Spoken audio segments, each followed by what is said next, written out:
Jeunes et vieux, répentez-vous de tous vos péchés. Le Saint-Esprit entrera certainement en vous. La lumière du soir est déjà... Au verset 9, verset 11 à 13, il dit ceci: les disciples lui posèrent cette question. Donc il pose la question à Jésus. Pourquoi les scribes disent-ils qu'il faut qu'Élie vienne premièrement? Il répondit: suivez bien ce qu'il dit. Vous allez voir le double volet de l'esprit d'Élie, de la mission d'Élie. Écoutez, il leur répondit: Élie viendra premièrement et rétablira toutes choses. La phrase est dans le futur, ce n'est pas une erreur. Élie viendra premièrement et rétablira toutes choses. Les mêmes termes, rétablir toutes choses. Et pourquoi est-il écrit du Fils de l'homme qu'il doit souffrir beaucoup et être méprisé? Mais je vous dis qu'Élie est venu et qu'ils l'ont traité comme ils l'ont voulu, selon ce qu'il est écrit. Voilà, lorsqu'il fut arrivé, tapez pas d'autres choses. Donc, il parlait là de Jean-Baptiste. Donc, vous voyez un double volet. Donc, d'une part, l'Esprit est venu en Jean-Baptiste. Donc, ils l'ont traité comme ils voulaient, ils l'ont tué. Mais d'une part, Élie viendra et rétablira toutes choses. Car le Seigneur est gardé au ciel jusqu'au temps du rétablissement de toutes choses. Donc, avant le jour de l'Éternel, juste avant le jour de l'Éternel, Élie, donc un prophète doit venir avec l'esprit d'Élie pour faire le rétablissement de toutes choses. Ce prophète, 1, vient avant le jour de l'Éternel. 2, il dit que la guérison sera sous ses ailes, donc il doit avoir le don de guérison. On entendra parler. 3, il vient ramener le cœur des enfants au Père. C'est ça, ramener le cœur des enfants au Père, qui est le rétablissement de toutes choses. Voyez-vous? Donc, si on place dans l'espace et du temps, on parle des nations, donc c'est pas chez les Juifs, c'est dans l'espace. Donc, en termes de temps, c'est donc avant le jour de l'Éternel, donc au temps de la fin, donc dans notre époque. Donc, voilà encore exactement comme Apocalypse 10, qui parle de la promesse, une promesse qui doit s'accomplir au moment où on dit il y a plus de temps. Donc, c'est lié, voyez-vous? Donc, ici, il doit venir rétablir toutes choses. Mais c'est quoi ce rétablissement de toutes choses? Donc, ici, ça demande, pour pouvoir bien comprendre ça, je mettrai des liens dans la description vers des endroits où on en parle un peu plus sur l'histoire de l'Église. Mais pour faire un petit résumé à ce sujet, c'est qu'en fait, ce qui s'est passé après le départ du Seigneur, donc les apôtres sont allés prêcher, voilà, ils ont répandu l'évangile, jusqu'à ce que l'évangile soit arrivé à Rome. Et quand l'évangile est arrivé à Rome, ce qui s'est passé, c'est que l'église de Rome, donc ils ont créé une église à Rome, et ensuite, cette église a commencé à rétrograder. Donc l'église de Rome a commencé à rétrograder. Les Romains, là-bas, ils avaient leur religion, voilà, notamment l'adoration de Cybèle, qui était en fait la mère des dieux. Ils avaient donc leur pratique, voilà, ils avaient déjà ils avaient à chaque problème, ils avaient un dieu à qui ils adressaient la prière. Voyez-vous? Donc l'église a donc été ouverte là-bas. Et puis après, cette église a rétrogradé. Elle a rétrogradé au point où elle a commencé donc à prendre les doctrines, ou plutôt les religions qui étaient déjà à Rome. Donc il y a eu en quelque sorte un mélange entre les religions qui étaient à Rome et la religion chrétienne de l'église qui était restée là. Et donc il y a eu donc union entre les deux. Je donne des exemples. Notamment, ils adoraient par exemple Cybèle qui était considérée comme étant la mère des dieux. Faut noter ça. Ok. Donc il y avait plusieurs choses qu'ils ont fait. Et ensuite, cette église s'est plus en plus développée. Donc en nombre, grandissant en nombre. Et cette église s'est unie même avec l'État, faisant d'elle de plus en plus forte, puissante et influente. Et donc, ils ont instauré, si encore là, voilà, ils font ce qu'ils veulent, voilà, ils mettent leur doctrine, ok, ils mettent leur organisation, ok, et ils changent les doctrines, ok, c'est leur problème. Mais tout change quand on commence à vouloir imposer cela aux gens au péril de leur vie. C'est là que ça pose problème. Si vous faites votre doctrine, vous vivez votre vie de votre côté, ça, on s'en fout, c'est votre vie. Mais si sur base de cela, parce que vous avez un pouvoir politique, parce que vous avez ces pouvoirs-là, vous êtes riches, voilà, et tout, parce que voilà, vous avez des gros bâtiments, voilà, les églises et tout. Ils ont commencé donc à combattre toute autre doctrine et à imposer leur doctrine hybridée comme étant la doctrine du christianisme. On dit même que voilà, c'est le pape était le Pierre était le premier pape, ce qui est faux. Donc, jusqu'à proférer des mensonges et à tuer toute personne qui s'y opposait. Vous allez me dire, non, ils ne tuaient pas. Faites des recherches. Cherchez le terme inquisition médiévale. Ils ont établi une inquisition pendant plusieurs siècles. C'était donc un tribunal où ils jugeaient les personnes que eux, ils jugeaient d'hérésie. Et hérésie, c'était quoi? C'était ce qui est contraire à leur doctrine. Donc, tu dis quelque chose qui est contraire à ce que l'Église dit, bah, tu vas être tué.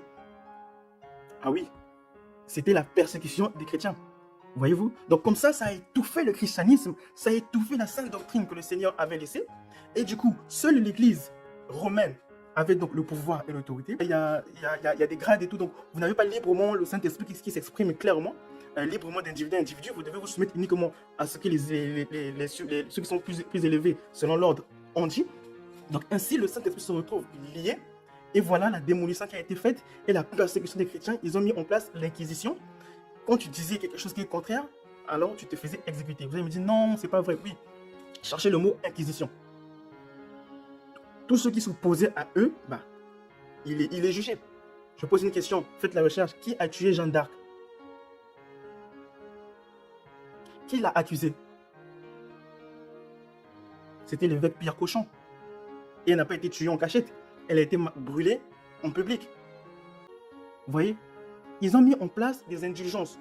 Donc, pour le pardon des péchés, tu payes. Maintenant, là, je pense qu'ils ont enlevé, mais cherchez dans l'histoire. Je vais mettre des liens dans la vidéo. Sur un livre sur l'histoire de l'Église. Ce que j'ai dit là, c'est précisément dans la partie de l'âge de Pergame et l'âge de Thyatire. Je mettrai d'autres liens, vous verrez que ce que j'ai dit, c'est de l'histoire. Ce n'est pas des attaques, c'est de l'histoire, c'est vrai. Et c'est en rapport avec le rétablissement de toutes choses. Parce qu'il y a des dégâts qui ont été commis. Donc, quand la parole de Dieu devient difficilement accessible, que la seule chose qu'on ne peut même pas dire quoi que ce soit de contraire au péril de notre vie, selon le risque de notre vie, alors la foi devient étouffée, difficile d'avoir accès au Saint-Esprit. Et si le Saint-Esprit était lié à cause de ça, de ces traditions, de ces dogmes, avec toutes les religions romaines qui ont été rajoutées, donc voilà la foi qui a été pervertie. Et ils ont mis des indulgences. Donc, alors que nous, si on va au ciel, voilà, si on ne va pas au ciel, on va en face à cause de nos péchés. Donc, on veut le pardon de nos péchés pour être sauvé. Et ils mettent des indulgences. Donc, pour le pardon des péchés, tu dois payer. En d'autres termes, pour être sauvé, tu dois payer. Donc, vous imaginez, le gars, déjà, il est pauvre. Il vit mal sur terre. Vous le privez encore le ciel. Il ne peut pas payer le ciel. Donc, il doit encore aller en enfer. Donc, du coup, le riche qui vit bien sur terre, il fait ce qu'il veut. Il peut payer et quand même aller au ciel. Pire encore, ce qu'il fait, c'est que qu'ils ont fait, c'est que tu pouvais payer pour les péchés, tu pouvais payer pour les péchés futurs. Donc, tu pouvais anticiper, tu payes pour les péchés présents, tu peux aussi pour les futurs. Comme ça, tu as un intervalle où tu peux pécher en toute sécurité, sans condamnation. Donc, c'est étant donné de tous ces dégâts-là, pardon, j'arrive à la fin. À cause de tous ces dégâts-là, la foi donc était pervertie. Alors, c'est là que Dieu a commencé à faire le rétablissement.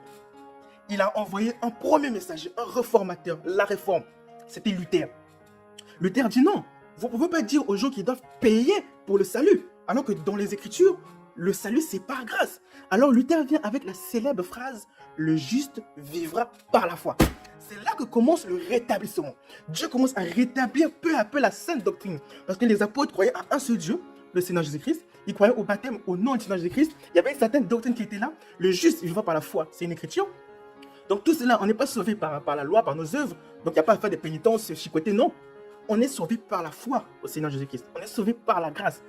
Le salut repose entièrement par la grâce. Ainsi, quand ce faux message, cette fausse religion a été donc répandue, étouffant au péril de la vie des croyants. Ils étaient persécutés. Ils étaient persécutés, mis à mort. Regardez les guerres religieuses. Quand même les protestants sont arrivés, comment ils ont été tués. Regardez comment les gens ont été tués, massacrés. C'est parce que je ne vais pas trop éterniser la vidéo. Vous voyez. Or, cet esprit n'est pas mort. Ça reviendra encore plus fort. Un jour, j'en parlerai. Bref, ce n'est pas le sujet d'aujourd'hui. Bien. Donc, Dieu a commencé le rétablissement. Et ce rétablissement, il a envoyé un premier réformateur. Un réformateur n'est pas parfait, donc il vient avec des erreurs. Mais il vient apporter une petite lumière. Alors, le réformateur, avec tout ce système catholico-romain, ce système-là de l'église romaine qui a gouverné le monde, ils avaient l'emprise sur le monde, il vient, il apporte le message, le juste vivant par la foi. Il s'oppose, il était donc en Allemagne, il avait déjà gagné une grande partie de l'Allemagne, ce qui l'a permis de résister à l'Église, parce que l'Église tuait ses opposants. Donc, ce qui s'est passé donc, en Allemagne, il a dit non, le juste, il va par la foi, et il a pris la Bible, gloire à Dieu. Il a traduit lui-même la Bible, comme c'était un docteur, bien une personne très riche en connaissances, il a traduit la Bible en plusieurs versions, et il a répandu cela. Et Dieu a permis que dans cette période-là, l'homme invente l'imprimerie. Et c'est là que la Bible a été répandue, que la parole de Dieu a été répandue en masse. En masse à qui le voulait. Vous voyez? Mais il sort de ce système-là, parce que c'était lui-même aussi déjà voilà, un prêtre, un évêque. Donc, il n'a pas tout changé. Il a encore gardé les choses. Regardez, il faisait encore le baptême au nom du Père, Fils et de l'Esprit, et tout. Il y a encore des choses qui étaient restées, mais il a rapporté une petite lumière. Donc, Dieu a fait un rétablissement progressif. Donc, la première étape, il apporte le message de juste, il va par la foi, sous Luther. Mais ce n'est pas suffisant, parce qu'il disait que voilà, le juste, il va par la foi, pas besoin de payer. Maintenant, il suffit d'avoir la foi et tu es sauvé, ça s'arrête là. C'est bien qu'il faut croire. C'est bien qu'il faut avoir la foi. C'est bien que c'est par la foi qu'il faut sauver, être qu'on est sauvé. Mais tout n'était pas rétabli. Il gardait encore une grande partie des systèmes avec les hiérarchies et tout qui était établi. Voyez-vous? Alors, Dieu envoie un deuxième messager. Il envoie Wesley. C'est pas suffisant. Le juste, il va par la foi. Il est aussi écrit, sans la sanctification, personne ne verra le Seigneur Jésus-Christ. Vous voyez? Donc alors, lui, il vient avec un message de sanctification. C'est ce qu'on appelle les méthodistes. Parce que les luthériens, ils croyaient que le juste va par la foi, mais ils croyaient aussi que tu peux vivre ce que tu veux. Luther, lui, c'était un fumeur, voilà. Tu peux vivre comme tu veux, aller voler, fumer, mais tant que tu crois, tu es sauvé. Mais ce n'est pas suffisant. Sans la sanctification, il est écrit, personne ne verra le Seigneur. Donc le Seigneur a envoyé un deuxième messager. C'était Wesley. Lui, il apporte la sanctification. Les églises méthodistes. Vous voyez? Donc lui, il apporte une nouvelle lumière. Mais ce n'est pas fini. Vous croyez que Jésus va par la foi, c'est bien. Ensuite, vous êtes sanctifié, il faut être sanctifié, il faut avoir une vie correcte, conforme à la parole, être modèle, c'est bien. Mais il faut que l'esprit, les dons de l'esprit reviennent. Alors Dieu a envoyé encore une troisième personne, William Joseph Seymour. Faites les recherches sur le réveil de la rue d'Azusa. Cet homme noir, américain, arrivé dans la rue d'Azusa, il a fait un réveil. Il prêchait, il a pris un bâtiment où il prêchait, le Saint-Esprit s'est déversé pleinement sur les gens. Les gens ont commencé à parler en langue. Les gens ont commencé à avoir des visions. Les dons ont commencé à se manifester en masse. Et là, on avance dans un pas de plus dans le sens du rétablissement. Et c'est lui, l'un des pères, pour ne pas dire le père, le premier père, mais en tout cas l'un des pères de ce qu'on appelle l'église pentecôtiste. Que nous appelons souvent les églises de réveil. Vous allez remarquer que les églises de réveil, il y a beaucoup le travail de l'esprit. Parce que le père, l'un des pères, c'est William Seymour. Et c'est lui là que Dieu a rétabli cela. Et vous pouvez regarder vous-même jusqu'aujourd'hui, regardez la différence de la manifestation de l'esprit dans l'église de réveil et dans l'église catholique. Vous voyez? C'est parce qu'il y a eu un processus que Dieu a fait progressivement. Parce qu'au départ, ce n'était pas le cas. Eux là-bas, ce n'est pas leur problème. Eux, voilà, c'est les lois, voilà. Bref, j'en ai déjà parlé. Vous voyez? Donc Dieu a rétabli progressivement. Donc il part de la religion hybride. Il emmène, il faut être sauvé par la foi. Il ne s'arrête pas là. Il ajoute, il faut la sanctification. Il ne s'arrête pas. Il ajoute, il faut le baptême du Saint-Esprit. Mais ça ne suffit pas. La doctrine doit être rétablie dans sa totalité. Là, on parle du rétablissement de toutes choses. Parce qu'après, dans les Écritures, les pentecôtistes se sont embrouillés. Ils ont commencé à dire que la preuve du Saint-Esprit, c'était le parler en langue. Ce n'est pas la preuve du Saint-Esprit. Regardez toutes les doctrines qui viennent divergentes. Alors, il faut que la doctrine dans sa totalité, le rétablissement de toutes choses, c'est le rétablissement de la doctrine dans sa totalité pour ramener l'Église comme elle était. Et cela ne pourrait se faire que par un prophète. Ainsi, c'est le Élie de Malachie chapitre 4, conformément avec le dernier verset, qui ramènera le cœur où se trouve la foi. Le cœur des enfants, nous, notre foi à la foi des pères, les pères apostoliques, les apôtres. Il rétablit totalement le baptême au nom de Jésus-Christ. Il rétablit toutes ces choses et c'est le même. Qu'est-ce qui fait en réalité ce rétablissement? C'est le même, le messager du temps de la fin. Le messager qui vient, le messager prophète qui vient au temps de la fin, conformément aussi à Apocalypse chapitre 10, c'est lui qui vient révéler le mystère des 7 sceaux. Et ces mystères des 7 sceaux, c'est ça qui rétablit. Donc ça révèle les mystères de la Bible. Le mystère de la divinité du Seigneur Jésus-Christ, pleinement expliqué. On a toutes ces divergences de doctrine. Le mystère de la semence du serpent et tant d'autres mystères sur la vérité, sur le baptême, sur toutes ces choses-là. Donc tout cela doit être révélé. Regardez par exemple Apocalypse. C'est un livre, quand tu lis, tu ne comprends rien. Mais pour comprendre ça, il faut un prophète. Parce que pour comprendre un livre de mathématiques, il faut un mathématicien, sinon sinus, tu vas dire sin, cosinus, tu vas dire cos. Il faut un mathématicien pour t'initier. Donc la Bible a été écrite par des prophètes. Ainsi, Apocalypse est un livre prophétique. Cela doit être révélé par un prophète. Expliquer le mystère de la Babylone. Babylone mystère, de la femme qui se trouve sur la bête. Un jour, peut-être, je parlerai de ça. De Apocalypse 13, la marque de la bête, le chiffre d'homme, Vicarius Filii Dei. Si vous comptez, c'est 666. Donc, toutes ces choses, des mystères cachés, doivent être révélés. Souvenez-vous, la foi vient de ce qu'on entend. Donc, il faut que la parole soit rétablie dans sa plénitude, que ces mystères soient révélés pour nous permettre d'avoir la foi. Vous voyez? Et c'est ça le rétablissement de toutes choses, ramener la parole dans sa totalité, révéler les mystères qu'on a dit à Jean de ne pas écrire là. Les mystères de 7 tonnerres qui doivent être révélés.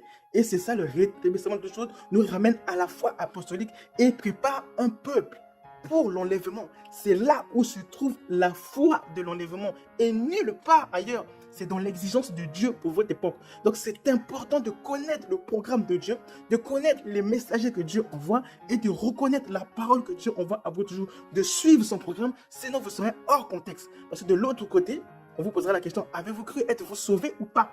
Voyez-vous?